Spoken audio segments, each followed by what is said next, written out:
Chào lông đi chào yêu Với xa nè lông bao yêu ta Ý chào Với xa nè lông bao ta yêu ta Ê khê ya yuy yêu ta yuy Ba la yi ba yêu ta yuy ba nha yi cha nha bên nha Ca si nu yi nè chào yên chú Với xa nè lông bao chú bên nha chú A quê ya bên hoa xuê nè ta chông bên nha chú chông Ta yi nè chào yên chú Yo ta yuy bên nha chú chông chú Đi bắt lẹ mà đi ta ra mà A ye a ca di ya bên ngà ta chê Ao ca mi chê Ta we thu ca di cha ngà ta cao We san na long bao cao chê cao Ma wa xuê na ta mô chê cao môn ta ye na chang in tu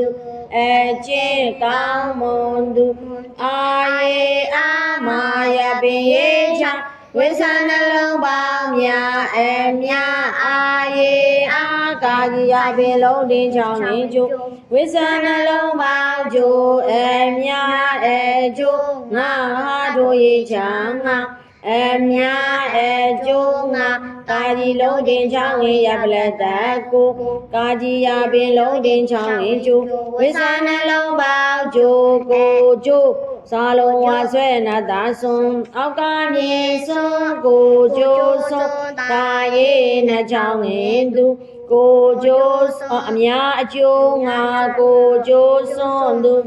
Ta huệ mu yi cha Ta hoa yi nà ta won Ta won Ta huệ thu ca ji ya bin chi Ba sa hoa xuê nà ta pon Ta won chi pon Ta yi nà chào nghênh tu Ta won chi pon tu Ta sa nu lâu đến chào nghênh thu Ta yi nà chào nghênh tu thu tu Ta mu lâu đến chào nghênh tu Ao ca miên tu thu tu tu Ca di lâu đến chào nghênh cô thu tu tu cô Ca quê ya bên lâu nhị đến sang khá chi Với xa nè lâu bao chi ma hoa xuê mà ta ngoan Với xa nè lâu bao ngoan chi ngoan Ya lo ye ya chi ngoan ya Ma ye nhà ta mi Tu thô tu đô cô chi ngoan ya mi အဲ့ဒီမှာလူလေးယောက်ရှိတယ်ရိုးသားပြီးတော့လည်းပညာထူးချွန်တဲ့သူဖြစ်ရမယ်ရိုးသားပြီးတော့ပညာမတော်တာမျိုးလည်းမဖြစ်ရဟုတ်ပြီနော်ပညာတော့တော်တယ်ရိုးသားသားမရှိဘူးကောက်ကျစ်တယ်ဆိုလည်းမဟုတ်ရအဲ့တော့ရိုးသားပြီးပညာထူးချွန်တဲ့သူဖြစ်ရမယ်အကျင့်ကောင်းမှုဆိုတာဇာတိတက်ပါသူများပစ္စည်းမခိုးဘူးလို့နော်သူများမလိမ်ဘူးလို့အဲ့ဒါမျိုးအကျင့်ကောင်းမှုတွေလည်းဖြစ်ရမယ်